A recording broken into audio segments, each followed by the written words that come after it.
Bihar news में स्वागत है आपका दोस्तों। मैं हूं फिरदौस गनी और आप देख रहे हैं केडीवी लाइव। दोस्तों आज हो चुका है 30 अक्टूबर 2024। तो आज की पूरे बिहार की टॉप न्यूज लेकर आए हैं आपके लिए। वीडियो शुरू करने से पहले आपसे एक रिक्वेस्ट है कि अगर आप पहली बार इस चैनल पर आए हैं तो फिर चैनल को सब्सक्राइब करके बेल आइकन को प्रेस कर दीजिए और साथ ही वीडियो को लाइक कर दीजिए, अपने दोस्तों के साथ शेयर भी कीजिए। तो चलिए चलते हैं आज की खबरों की ओर।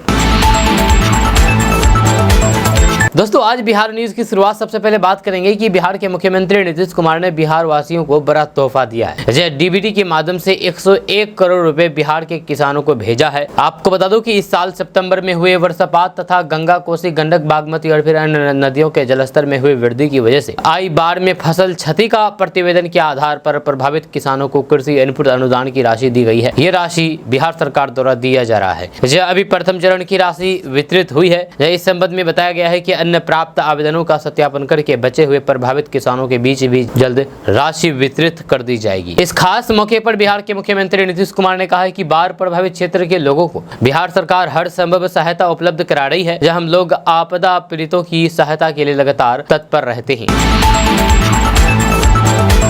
दोस्तों बिहार में ठंड ने दस्तक दे दी है। जहाँ बिहार के 10 जिलों में बादल छाए हुए हैं, जहाँ आसमान पर बादलों का कब्जा रहेगा। अररिया, गोपालगंज, पूर्णिया, किशनगंज, कटिहार, सहरसा, सुपौल, मधेपुरा, पूर्वी चंपारण, मुजफ्फरपुर के कुछ इलाकों में गुलाबी ठंड के बीच हल्की बारिश की संभावना है। जब मौसम विभाग के अनुसार अगले 2-3 दिनों तक मौसम सामान्य रहेगा। रात में ओस की बूंदें गिरेगी। दीपावली के बाद नवम्बर के पहले हफ्ते से ठंड बढ़ेगी। राजधानी पटना समेत बिहार के अधिकतर इलाकों में दिसंबर आते आते कड़ाके की ठंड पड़ने लगेगी। मौसम विभाग एस.के. पटेल के अनुसार नवंबर में न्यूनतम तापमान में थोड़ी गिरावट आएगी, लेकिन दिसंबर से तापमान में भारी गिरावट आएगी, जिससे कड़ाके की ठंड पड़ेगी। रबी फसल के लिए ठंड बेहद जरूरी है। जहां बिहार के 10 जिलों में बादल छाए रह सकते हैं।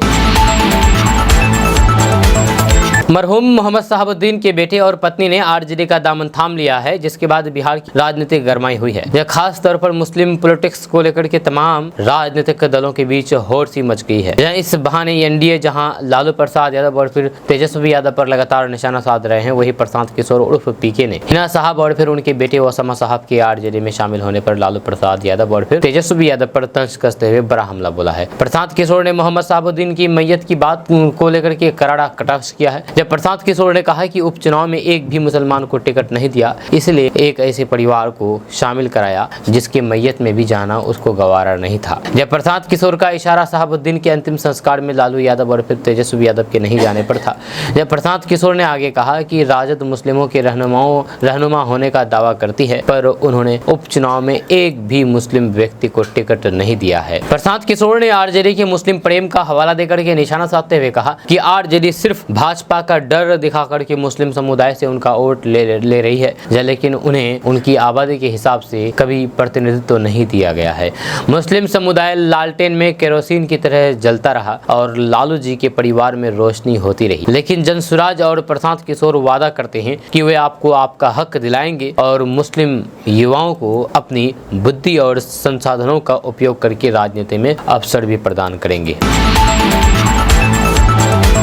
दोस्तों बिहार के शिक्षकों ने लड़की के साथ छात्राओं के साथ छेड़खानी का मामला सामने आया है। आपको बता दूं कि स्कूली बच्चों को शैक्षणिक परिभ्रमण पर लेकर के नेपाल गए सहरसा के शिक्षकों ने जमकर के जाम छलकाए। जो शराब के नशे में धुत शिक्षकों ने बस में स्कूल की छात्राओं के साथ छेड़खानी की। सोशल मीडिया पर वीडियो वायरल होने के बाद गुस्साए ग्रामीणों ने स्कूल पहुँच करके भारी हंगामा किया और स्कूल में तालाबंदी कर दी। दरअसल सहरसा के पत्थरघट्ट प्रखंड क्षेत्र के धनौली पश्चिमी पंचायत के कहरा गाँव स्थित मोनी विद्यालय के कुछ शिक्षकों का वीडियो सोशल मीडिया पर तेजी के साथ वायरल हो रहा है। वायरल वीडियो में शिक्षक छात्रों के साथ गलत व्यवहार करते नजर आ रहे हैं। यह वीडियो सोशल मीडिया पर जमकर के वायरल हो रहा है। जानकारी के अनुसार वायरल वीडियो शनिवार का है। स्कूल के 9वीं और फिर 10वीं के छात्राओं को लेकर के 8 शिक्षक नेपाल परिभ्रमण पर गए थे, जहाँ पर कुछ शिक्षकों ने शराब का सेवन कर लिया, जिसके बाद उन्होंने अपनी सभी हदों को पार करते हुए नशे में छात्राओं से ही उलझना शुरू कर दिया, जिसका वीडियो एक छात्रा ने भी बना लिया और उसे सोशल मीडिया पर वायरल कर दिया। हालांकि केडीवी लाइव वायरल वीडियो की सत्यता की पुष्टि नहीं करता है।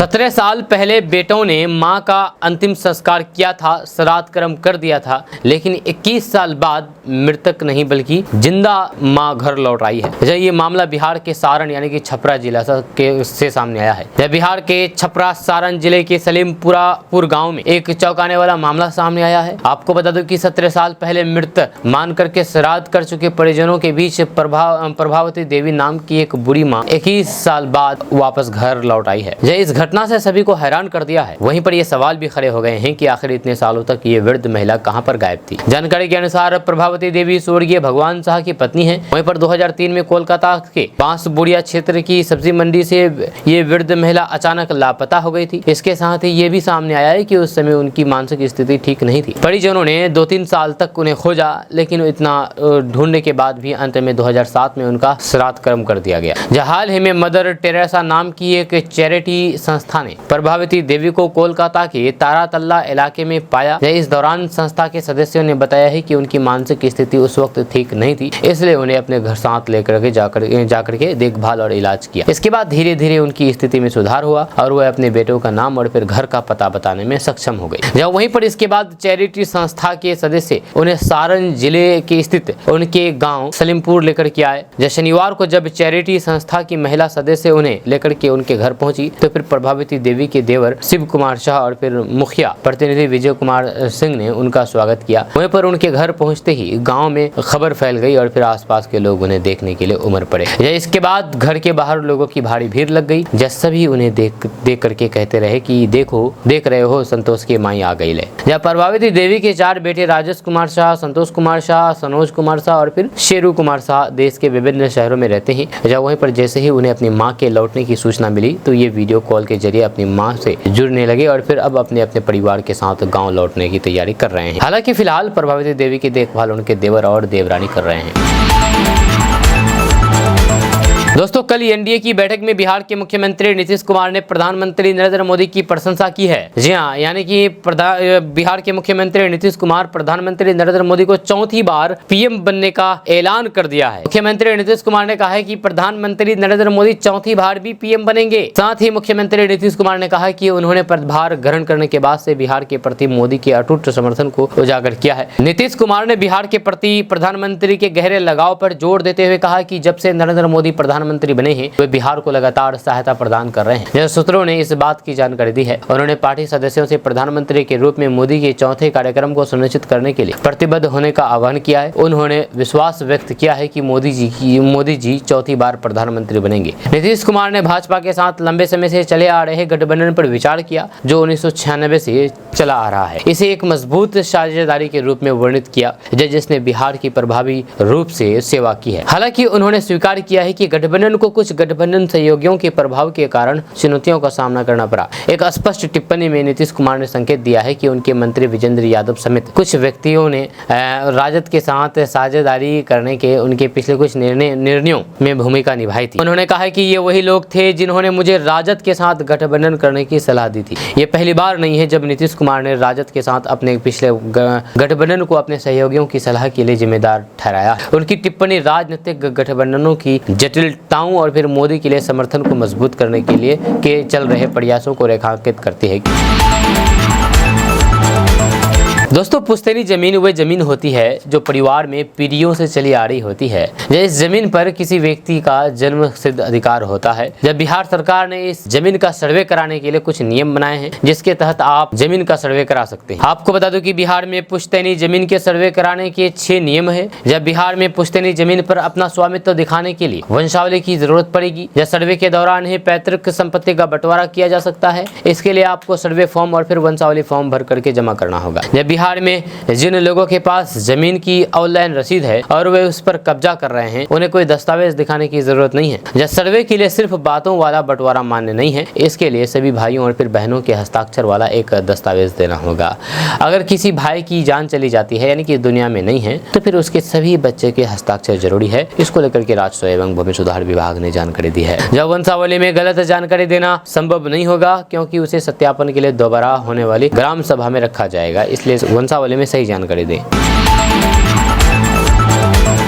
दोस्तों, बिहार के मुख्यमंत्री नीतीश कुमार ने पटना में एनडीए नेताओं की बैठक में सहयोगी दलों को संदेश दिया है कि इस बार हर स्तर पर एकता बनाए रखना जरूरी है। नीतीश कुमार ने इस बैठक में बूथ स्तर से लेकर के प्रदेश स्तर तक एनडीए की मीटिंग करने पर जोर दिया है। नीतीश कुमार का मानना है कि पिछले अनुभव से सीख लेकर के इस बार हर दल को कदम फूंक फूंक करके रखने होंगे, क्योंकि विपक्षी महागठबंधन मजबूत होकर के एनडीए को चुनौती देने की तैयारी में है। नीतीश कुमार को ये चिंता सता रही है कि पिछली बार की तरह कोई धोखा न हो। साल 2020 के चुनाव में जेडीयू के 43 सीटों पर सिमटने का अनुभव उन्हें याद है, जब चिराग पासवान ने बीजेपी के साथ होते हुए भी जेडीयू को कमजोर करने की कोशिश की थी। नीतीश कुमार का मानना है कि इस बार अगर एनडीए के सभी घटक दल एकजुट होकर के मैदान में उतरेंगे तो जनता को एक सकारात्मक संदेश जाएगा कि गठबंधन में कोई भी मतभेद नहीं है। इसलिए बैठक में उन्होंने एकता पर विशेष जोर दिया है। नीतीश कुमार की पार्टी जेडीयू का ग्राफ गिर रहा है, ये आंकड़े बता रहे हैं। साल 2010 में 125, 2015 में 71 और 2020 में 43 सीटें आई। इस बार जेडीयू का समर्थन आधार बनाने की बड़ी चुनौती है। एलजेपी-आर के चिराग पासवान, उपेंद्र कुशवाहा की राष्ट्रीय लोक मोर्चा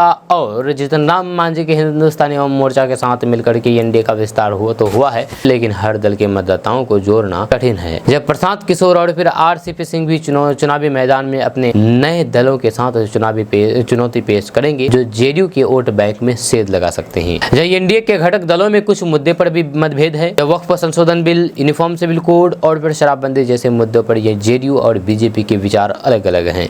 जीतन राम मांझी SC/ST आरक्षण में कोटे के अंदर कोटा की मांग करते रहे हैं, जबकि चिराग पासवान इस मुद्दे पर खुल करके विरोध करते हैं। जब चुनाव में इस अंतर विरोधियों का असर हो सकता है, इसलिए नीतीश सभी दलों को एकजुट करने की कोशिश कर रहे हैं। नीतीश कुमार ने बैठक में कहा कि अब नीतीश सरकार नहीं बल्कि एनडीए सरकार का प्रचार होना चाहिए। वो ये सुनिश्चित करना चाहते हैं कि सभी घटक दल एक ही दिशा में काम करे और विपक्ष को चुनाव में कड़ी टक्कर दे सके। पिछले लोकसभा चुनाव में काराकाट, आरा और फिर जहानाबाद एनडीए को हार का सामना करना पड़ा, जिससे ये चिंता है कि कहीं विधानसभा चुनाव में भी मतदाता अलग पैटर्न पर वोट न करें।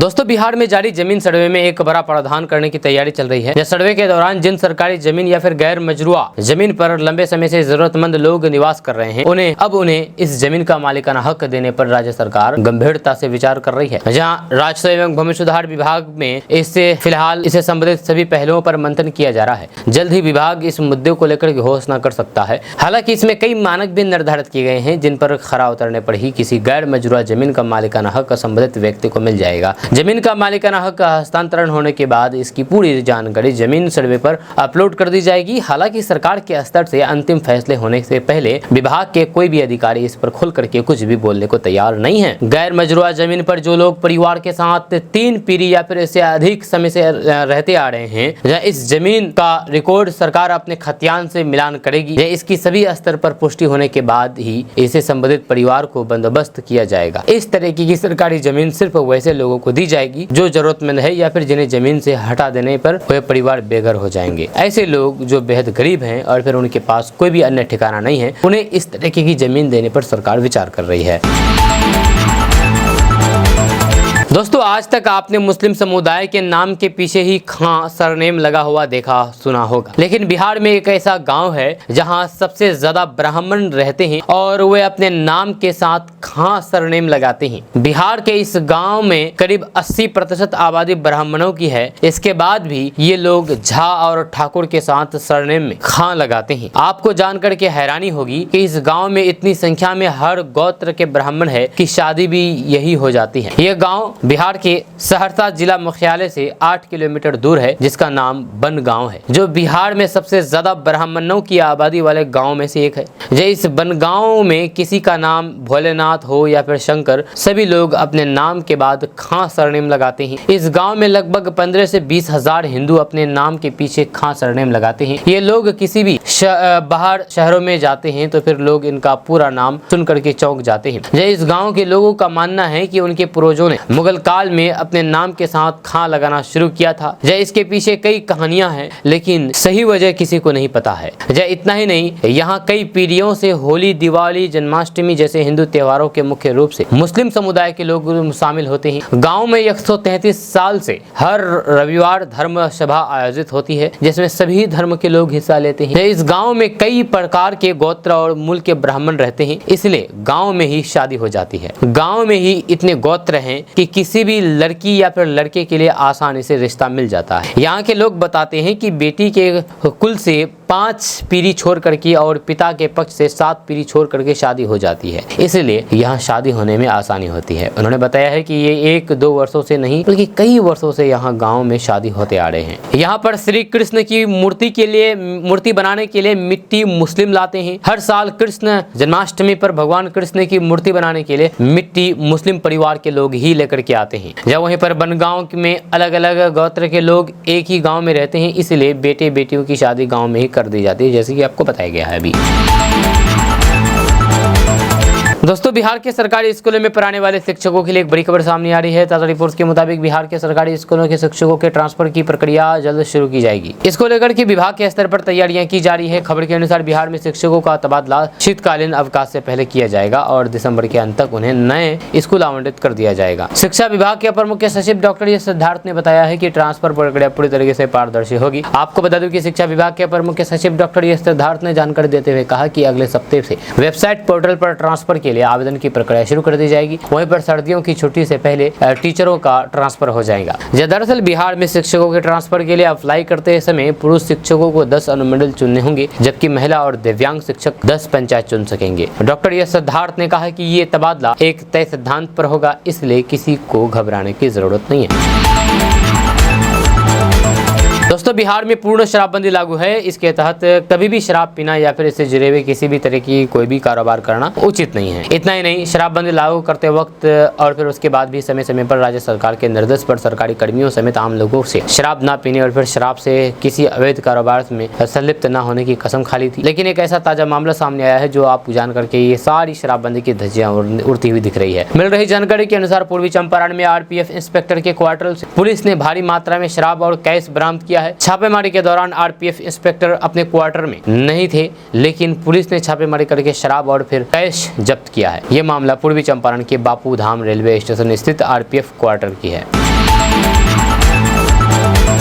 दोस्तों, असदुद्दीन ओवैसी पर केंद्रीय मंत्री और भाजपा के हिंदुत्ववादी नेता गिरिराज सिंह भड़क गए हैं। उन्होंने असदुद्दीन ओवैसी पर हिंदुओं में अफवाह मत फैलाने का आरोप लगाया है। उन्होंने कहा है कि ओवैसी जैसे लोग अफवाह और भ्रम फैलाते हैं कि मुसलमान आने वाले 80-90 सालों में भी हिंदुओं की बराबरी नहीं कर पाएंगे। उन्होंने आगे कहा है कि मैं उनसे कहना चाहता हूं कि हिंदुओं में अफवाह मत फैलाइए। 1951 में उनकी संख्या 2.5 से 3 करोड़ थी। आज सरकारी आंकड़ों के हिसाब से आप 17 करोड़ हैं। अघोषित आंकड़े कहते हैं कि आप 25 करोड़ हैं। भाजपा नेता ने कहा है कि हिंदू 30 करोड़ से बढ़कर के 90 करोड़ हो गए हैं, जहां हम 3 गुना बढ़ गए हैं, जबकि आपकी संख्या 7 गुना बढ़ी है। आपको बता दूं कि इससे पहले असदुद्दीन ओवैसी की पार्टी एआईएमआईएम ने गिरिराज सिंह के खिलाफ किशनगंज में उनकी हिंदू स्वाभिमान यात्रा के दौरान की गई विवादित टिप्पणी को लेकर के शिकायत दर्ज कराई है। रैली के दौरान की गई अपनी टिप्पणी को लेकर के गिरिराज सिंह मुस्लिम समुदाय से भारी विरोध का सामना करना पड़ा था, जिसके बाद ये कार्रवाई की गई है। जहां गिरिराज सिंह ने 22 अक्टूबर को किशनगंज में हिंदू स्वाभिमान यात्रा निकाली। लोगों को संबोधित करते हुए भाजपा नेता गिरिराज सिंह ने लोगों से अपने घरों में भाले, तलवार और त्रिशूल का भंडार रखने का आग्रह किया, जिसका इस्तेमाल देवताओं की पूजा और फिर आत्मरक्षा के लिए किया जा सके। दोस्तों, दीपावली को लेकर के पूरे देश में उत्साह का माहौल है, लेकिन इस बीच केंद्रीय मंत्री गिरिराज सिंह के एक्स पर एक पोस्ट ने सियासत को गरमा दिया है। बीजेपी नेता और केंद्रीय मंत्री गिरिराज सिंह ने दीपावली को जश्न रोशनी लिखे जाने और फिर कहने पर सवाल उठाए हैं। गिरिराज सिंह ने कहा कि इस देश में सनातन धर्म को अपमान करने की परंपरा बनती जा रही है। दीपोत्सव के पर्व का इस्लामीकरण किया जा रहा है। आपको बता दें कि गिरिराज सिंह IIT कानपुर के इंटरनेशनल रिलेशन विंग के दीपावली इन्वेंशन कार्ड की तस्वीर शेयर करते हुए दीपावली को जश्न रोशनी लिखे जाने पर कड़ी आपत्ति दर्ज कराई है। गिरिराज सिंह ने साफ कहा कि पूजा पाठ में शब्द जिहाद नहीं होने देंगे। शब्द जिहाद से इस्लामीकरण करने की कोशिश हो रही है। गिरिराज सिंह यहीं पर नहीं रुके। पटना पहुंचने पर फिर उन्होंने मीडिया से बात करते हुए कहा कि असदुद्दीन ओवैसी जैसे लोग अफवाह और भ्रम फैलाते हैं। दोस्तों, 2020 में जब बिहार विधानसभा के चुनाव चल रहे थे तो नीतीश कुमार ने अपनी आखिरी जनसभा में कहा था कि अंत भला तो सब भला। इस बयान के उस वक्त ये मायने निकाले गए कि नीतीश कुमार आखिरी बार जनता से मुख्यमंत्री पद के लिए आशीर्वाद मांग रहे हैं। जब चुनाव नतीजे के बाद उनकी पार्टी JDU तीसरे नंबर पर पहुंची, लेकिन नीतीश कुमार फिर से मुख्यमंत्री बने। अब 2025 में फिर से बिहार में चुनावी बिगुल बजने वाला है। उससे पहले 2 बड़े घटनाक्रम देखने को मिल रहे हैं। पहला, बिहार में प्रशांत किशोर की नई पार्टी जनसुराज 2 अक्टूबर अक्टूबर को लॉन्च हुई। दूसरा, बीजेपी नेता और केंद्रीय मंत्री गिरिराज सिंह हिंदू स्वाभिमान यात्रा निकाल रहे हैं। इन बदलते घटनाक्रम के बीच सीएम नीतीश कुमार ने एनडीए के सभी घटक दलों की बैठक बुलाई और सबका मन जाना। इस बैठक में एनडीए में शामिल घटक दलों के प्रमुख नेता शामिल हुए।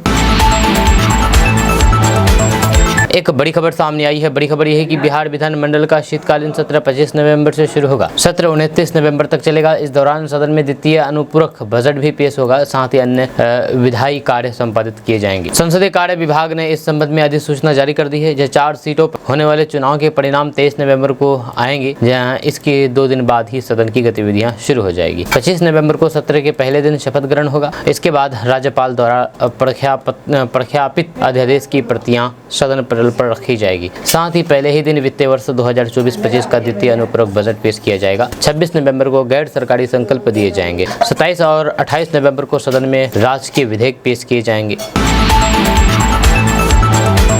दोस्तों, क्या आपको पता है कि बिहार का एक ऐसा गांव है जो आईएएस की फैक्ट्री कहा जाता है, जहां यहाँ पर हर टोले में आपको अफसर मिल जाएंगे। जहां ये गांव है बिहार के शिवहर जिले में। जब बिहार के शिवहर जिले का कमरोली गांव कलेक्टरों के गांव के रूप में जाना जाता है। यहाँ के कई निवासी प्रशासनिक सेवाओं में शामिल होकर के कलेक्टर बने हैं। यह गाँव शिक्षा और मेहनत का एक उत्कृष्ट उदाहरण प्रस्तुत करता है, जहाँ के लोग अपनी मेहनत और संघर्ष से उच्च पदों पर पहुँचते हैं। खबर के अनुसार बिहार के इस कमरोली गाँव से 15 आईएएस बने हैं, जो पूरे बिहार के लिए सचमुच प्रेरणादायक है। ये गांव न केवल प्रशासनिक सेवाओं में उत्कृष्टता का प्रतीक है, बल्कि ये दिखाता है कि अगर शिक्षा और मेहनत के प्रति समर्पण हो तो कोई भी सपना पूरा किया जा सकता है। आपको बता दूं कि इस गांव के लोगों की मेहनत और संघर्ष ने इसे एक विशेष पहचान दी है। इस गाँव की आबादी सिर्फ 5500 है और यहाँ 2 प्राथमिक स्कूल और 1 हाई स्कूल है इस गाँव में। जी हाँ, इस गाँव के रणधीर कुमार शर्मा इसरो में वैज्ञानिक है, जबकि बिहार सरकार के पूर्व मुख्य सचिव दीपक कुमार भी इसी गांव के थे। दरअसल कमरोली गांव की ये विशेषता उसे अन्य गांवों से अलग बनाती है। यहाँ के कई परिवारों में 1 से अधिक सदस्य प्रशासनिक सेवाओं में हैं, जो न केवल उनके लिए गर्व की बात है बल्कि पूरे क्षेत्र के लिए प्रेरणा भी है। इस तरह की उपलब्धियां न केवल गाँव का मान बढ़ाती है, बल्कि ये शिक्षा और फिर समाज के प्रति को भी प्रगति को भी दर्शाती है।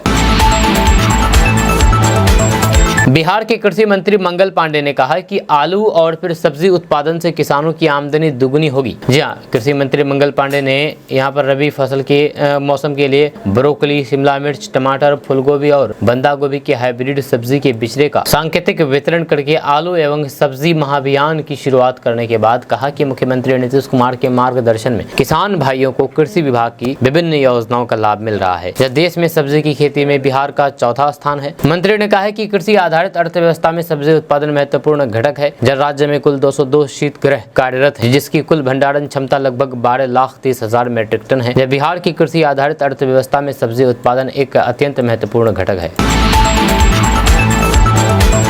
दोस्तों, बिहार में रहने वाले लोगों के लिए एक बड़ी खबर सामने आ रही है। ताजा रिपोर्ट के मुताबिक राजस्व एवं भूमि सुधार विभाग के द्वारा बिहार के 21 नए कार्यालयों जमीन की ई रजिस्ट्री शुरू कर दी गई है। इसके लिए सरकार के द्वारा दिशा निर्देश जारी कर दिया गया है। खबर के अनुसार बिहार में 21 नए कार्यालयों में ई रजिस्ट्री की सेवा शुरू कर दी गई है। अभी इन कार्यालयों क्षेत्रों से जुड़े हुए लोग घर बैठे ऑनलाइन रजिस्ट्री के लिए आवेदन कर सकते हैं, साथ ही साथ ऑनलाइन के द्वारा ही रजिस्ट्री शुल्क भी जमा कर सकते हैं। आपको बता दें कि राजस्व एवं भूमि सुधार विभाग धीरे धीरे बिहार के सभी कार्यालयों में ई रजिस्ट्री की सेवा शुरू कर दी है। जहां अब तक बिहार के 52 रजिस्टर्ड कार्यालयों को ई रजिस्ट्री की प्रक्रिया शुरू कर दी गई है। बहुत जल्द बिहार के सभी जिलों में ये प्रक्रिया शुरू कर दी जाएगी। आपको बता दूं कि जिला निबंधन कार्यालय कटिहार, मुंगेर, समस्तीपुर, नालंदा, नवादा, सहरसा, मधेपुरा, दाऊदनगर, अमरनपुर, वीरपुर, डुमराव, कमतौल, चकाई, गौगरी, जमालपुर, बहादुरगंज, जयनगर, पारू, बनमखी, मशरख, डेरी, अनसौन और फिर बरहड़िया और रजिस्टर कार्यालय है। दोस्तों, इन दिनों रणजी ट्रॉफी 2024-25 के मुकाबले खेले जा रहे हैं। जब ग्रुप सी में बिहार की टीम कर्नाटक की टीम से खेल रही है। जब कल प्रतियोगिता का तीसरा दिन था, जब दोनों टीम पटना के मोइनुल हक स्टेडियम में भिड़ी है। जहां आपको बता दें कि पहले दिन का खेल खत्म होने के बाद चक्रवात दाना का असर बिहार के कई हिस्सों में महसूस किया गया। ऐसे में पटना और आसपास के कई इलाकों में बारिश हुई, जिसके कारण मोइनुल हक स्टेडियम भी भीग गया है। ऐसे में अगले दिन का खेल शुरू होने के लिए पिच को सुखाया गया। पिच को सुखाने के लिए एक अजीब तरीका अपनाया गया, जो कि सोशल मीडिया पर चर्चा का विषय बन गया है। दरअसल बारिश के बाद पिच को सुखाने के लिए गाय के गोबर के उपले का इस्तेमाल किया गया था। मोइनुल हक स्टेडियम में पिच को सुखाने के लिए गाय के गोबर के उपले जलाए गए, जहां कई केक लोहे की ट्रे में रख करके आग लगा दी गई। पिच को सुखाने की ये तरकीब अब सोशल मीडिया पर वायरल हो गई है। हालांकि इस पद्धति से पिच सूख नहीं सकी और अगले दिन खेल भी नहीं खेला जा सका।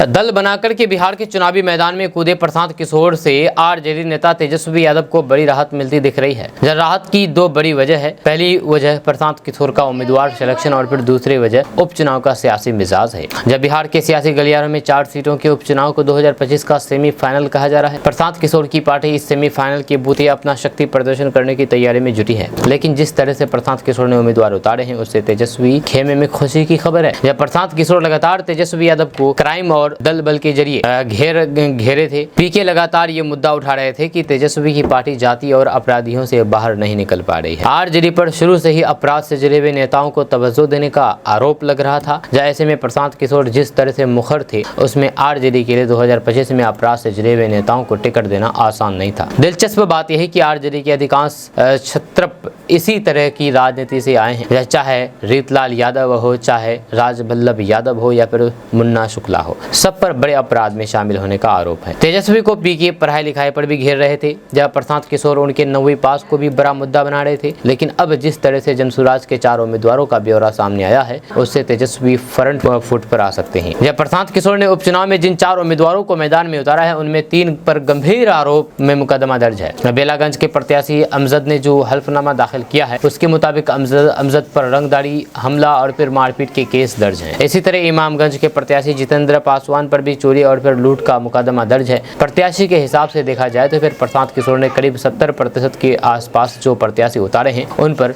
गंभीर आरोप का मुकदमा है। जब पढ़ाई लिखाई को लेकर भी प्रशांत किशोर लगातार हमलावर थे, लेकिन प्रशांत किशोर के प्रत्याशी ज्यादा पढ़े लिखे नहीं है। बेलागंज के उम्मीदवार मैट्रिक पास है, इसी तरह इमामगंज वाले इंटर 12वीं पास तक की पढ़ाई की है। तरारी के उम्मीदवार सुशील सिंह भी इंटर तक ही पढ़े हैं। सवाल उठ रहा है कि 4 सीटों पर जब प्रशांत किशोर ज्यादा पढ़े लिखे प्रत्याशी नहीं खोज पाए तो 243 सीटों पर क्या होगा, ये सवाल है।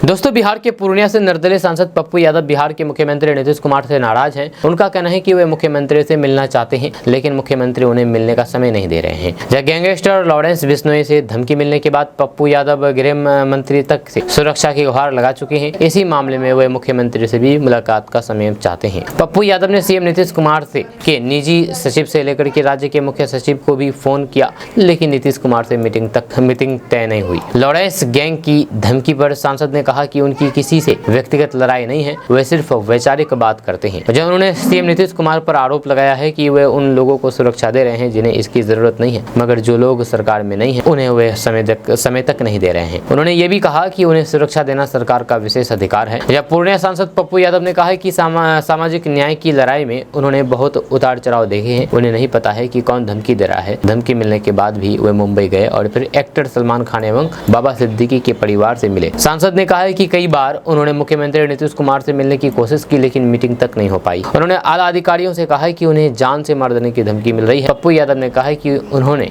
इस संबंध में बिहार के डीजीपी, पूर्णिया के आईजी और फिर एसपी से भी बात की है, मगर उनकी बात को अनसुना कर दिया गया है।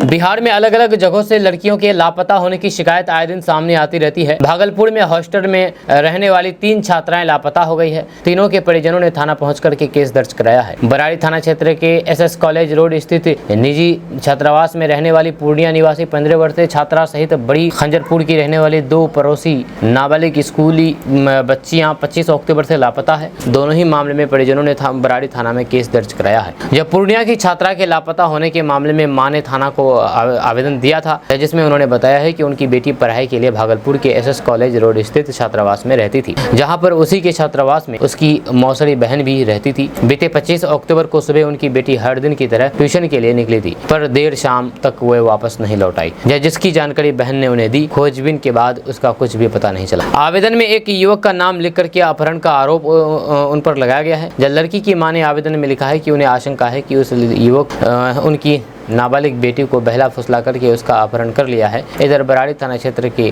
बड़ी खंजरपुर में 2 पड़ोसियों की नाबालिग बेटियां भी 25 अक्टूबर के सुबह से ही लापता है। इस संबंध में पुलिस ने दोनों लापता लड़कियों के संबंध में एक ही आवेदन में केस दर्ज कर दिया है। बिहार में शराब पर सियासत पूरे शबाब पर है। जहरीली शराब कांड के बाद से लगातार विपक्ष नीतीश सरकार पर हमलावर है। शराबबंदी को लागू करने में सरकार को विफल बता रहा है। नेता प्रतिपक्ष तेजस्वी यादव ने तो यह आरोप लगाया था कि सरकार ही बिहार में शराब बिकवा रही है और नीतीश राज में ही शराबबंदी से पहले पंचायतों तक में शराब की दुकानें खोली गई थी, जिस पर अब राष्ट्रीय एवं भूमि सुधार मंत्री डॉक्टर दिलीप कुमार जायसवाल ने महागठबंधन पर निशाना साधा है। दिलीप जायसवाल ने कहा है कि बहुत जल्द पता चल जाएगा कि शराब कौन पीता है। विभाग ही इसकी लिस्ट जारी करेगा। महागठबंधन के ही 6-7 नेता हैं जो शराब पीते हैं। हालांकि उन्होंने नेताओं के नाम का खुलासा नहीं किया है, लेकिन ये जरूर कहा है कि लिस्ट जल्द जारी होगी। यहाँ उन्होंने कहा है कि केंद्र और फिर राज्य मिलकर के रोजगार और स्वरोजगार की ओर काम कर रही है। भारत ही ऐसा देश है जहाँ गरीब भी मोबाइल इस्तेमाल कर रहा है, गरीब भूखे पेट नहीं सो रहा है। मोदी सरकार से पहले रोज अखबारों में निकलता था कि भूख से लोगों की जान जा रही है। आज 140 करोड़ का देश शांति से जी रहा है। गरीब भी फेसबुक यूज कर रहा है। देश विकसित राज्य की ओर बढ़ रहा है। बस चिंता यह है कि किसी की नजर ना लगे। दोस्तों, बिहार में हाईवे किनारे अब सरकारी मोटल और कैफेटेरिया खोले जाएंगे। जब पर्यटन विभाग की योजना बिहार के सभी जिलों से पर्यटक स्थल की जाने वाली नेशनल हाईवे यानी कि NH और स्टेट हाईवे यानी कि SH के किनारे 2 एकड़ सरकारी जमीन पर होटल रेस्टोरेंट बनाने की है। इसको लेकर के पर्यटन विभाग ने सभी जिलाधिकारियों से जमीन मांगी है। राज्य के पर्यटन सचिव के पत्र के आधार पर DM ने वैसे ही CEO को जमीन ढूंढ करके रिपोर्ट करने को कहा है, जिनके अंचल क्षेत्र में NH और SH गुजरती है। मार्गीय सुविधा बढ़ने से टूरिस्ट नए स्थल जाएंगे। जिला पर्यटन पदाधिकारी कुमार मिथिलेश प्रसाद सिंह ने बताया है कि विभाग की योजना है कि महत्वपूर्ण पर्यटन स्थलों को जोड़ने के लिए मार्गीय सुविधा मिले। जब बिहार में कई ऐसे ऐतिहासिक, प्राकृतिक और फिर धार्मिक धरोहर मौजूद है जहां तक नेशनल और इंटरनेशनल टूरिस्ट जानकारी के बाद भी मूलभूत सुविधाओं की कमी के चलते नहीं जा पाते। इसीलिए मार्गीय सुविधाओं के तहत विश्राम स्थल यानी कि गेस्ट हाउस और पेइंग गेस्ट रेस्टोरेंट और पार्किंग की सुविधा देने के लिए सरकार होटल मोटल खोलने की सोच रहे हैं। दोस्तों, बिहार के मधेपुरा से एक सनसनीखेज खबर निकल करके सामने आ रही है। यहाँ पर एक स्कूली छात्रा का अपहरण कर लिया गया है बस से। जी हाँ, अपराधियों ने स्कूली बस रोक करके छात्रा को अगवा कर लिया। घटना की जानकारी मिलने के बाद पुलिस छानबीन में जुट गई है। इस तरह की घटना सामने आने के बाद स्कूल प्रबंधन और फिर पुलिस में हड़कंप मच गया है। यह दूसरी ओर परिजनों में कोहराम मचा हुआ है। यह जानकारी के मुताबिक जिले के पुराने थाना क्षेत्र के बड़ामा चौक के नजदीक हथियारबंद बदमाशों ने स्कूली बस को रोक करके एक छात्रा का अपहरण कर लिया है। जहाँ अपहरण की खबर फैलते ही पुलिस मामले की छानबीन में जुट गई है। बताया जा रहा है कि किडनैपिंग की जानकारी मिलते ही स्थानीय लोगों की भारी भीड़ जमा हो गई। किडनैप छात्र की पहचान फुलोती निवासी राकेश कुमार शाह का पुत्र प्रियांशु उर्फ मयंक एक निजी स्कूल में UKG का छात्र बताया गया है। जहाँ अपहृत छात्र के पिता राकेश शाह का फुलोते में किराना का थोक और खुदरा व्यवसाय है। जब छात्र के पिता आर्थिक रूप से संपन्न बताए जा रहे हैं। छात्र के पिता ने किसी के साथ रंजिश होने से इनकार कर दिया है। बिहार में झपट्टा मारों का आतंक बढ़ गया है। जब चैन स्नैचिंग और फिर राह चलते लोगों से मोबाइल फोन वगैरह झपट्टा मार करके भागने की घटना तो अलग अलग जिलों से आए दिन सामने आती है, लेकिन त्योहार का सीजन आते ही अब राह चलते लोगों से पैसे छीन करके भागने वाले अपराधी अधिक बिलबिलाने लगे हैं। अगर आप बैंक या फिर किसी अन्य जगह से मोटी रकम लेकर के आने वाले हैं तो फिर सतर्क रहिए। हो सकता है कि आप इन अपराधियों के निशाने पर हैं और आपके पैसे छीन करके भागने की ये तैयारी में हो। जहाँ इन दिनों अलग अलग जगहों से ऐसी कुछ घटनाएं सामने आई है। कोरा गैंग के बदमाश थाना तक से पैसे लेकर के भागने में नहीं हिचक रहे हैं। जब पूर्णिया में एक बाइक पर सवार 2 बदमाशों ने एक व्यापारी के हाथ से 2,35,000 रुपए भरा बैग छीन करके फरार हो गया। यह घटना सोमवार को गुलाबबाग के सिनेमा हॉल रोड में हुई। जब पीड़ित व्यापारी अरुण चौधरी मधेपुरा जिले के जोरावरगंज वार्ड संख्या 10 चमका बाजार का निवासी बताया गया है। जब अरुण चौधरी ने रुपए झपट्टा मारी होने के बाद सदर थाना की पुलिस को इसकी सूचना दी। सूचना के बाद सदर थाना के प्रभारी थानाध्यक्ष परशुराम शाह ने मौके पर पहुंच करके मामले की जांच पड़ताल की है। प्रभारी थानाध्यक्ष ने बताया है कि मामला दर्ज कर लिया गया है। पुलिस घटनास्थल के आसपास स्थित दुकानों में लगे CCTV कैमरे के फुटेज की जांच कर रही है। कुछ फुटेज मिला है। बाइक सवार बदमाश की पहचान की जा रही है। दोस्तों, बिहार के बेगूसराय जिले के एक स्कूल में 8वीं की छात्रा और शिक्षिका से प्रेम प्रलाप करने वाले BPC शिक्षक की लोगों ने धुनाई कर दी। जब पुलिस ने आकर के उसे भीड़ से छुड़ाया। मामला सदर प्रखंड के जगदीशपुर मध्य विद्यालय का है। शिक्षक UP का रहने वाला है। बताया जा रहा है कि वे स्कूल में पढ़ने वाली कक्षा 8वीं की छात्रा से आंखें चार कर रहा था। जहाँ उसका स्कूल में ही पढ़ाने वाली एक अन्य शिक्षिका से अफेयर भी है। ग्रामीणों को 8वीं के बच्चे ने ही जानकारी दी थी कि शिक्षक एक छात्रा को रोज टॉफी खिलाता है। जैसे ही गांव की छात्रा के साथ रोज टॉफी खिलाने का मामला सामने आया तो फिर ग्रामीण आक्रोशित हो गए। उसके बाद दर्जनों ग्रामीण स्कूल पहुंच गए एवं बीपीसी टीचर की जम करके धुनाई कर दी। इससे विद्यालय में अफरा तफरी का माहौल रहा। शिक्षक की पिटाई की जानकारी मिलते ही जिले भर में इसकी चर्चा होने लगी। किसी ने इस मामले का सोशल मीडिया पर भी वीडियो बना करके वायरल कर दिया।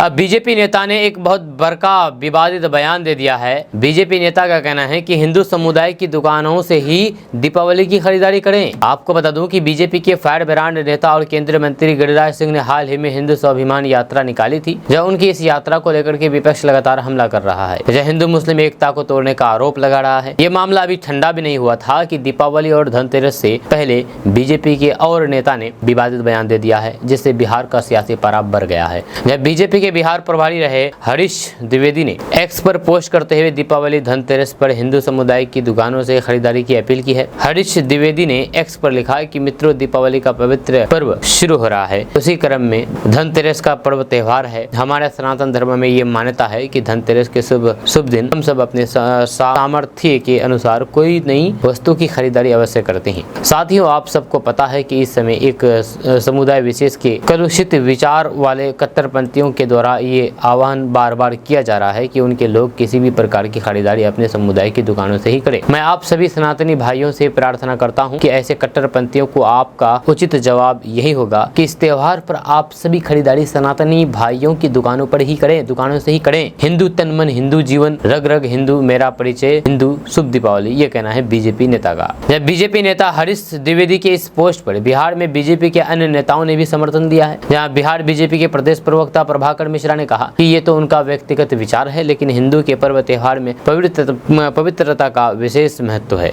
यहाँ उसी को लेकर के हरीश द्विवेदी ने मुस्लिम समुदाय के लोगों को दुकानों से खरीदारी नहीं करने की बात कही है। उन्होंने कहा है कि एक समुदाय विशेष के लोगों ने हाल ही में घिनौना हरकत की है, जो खबरों में आई है।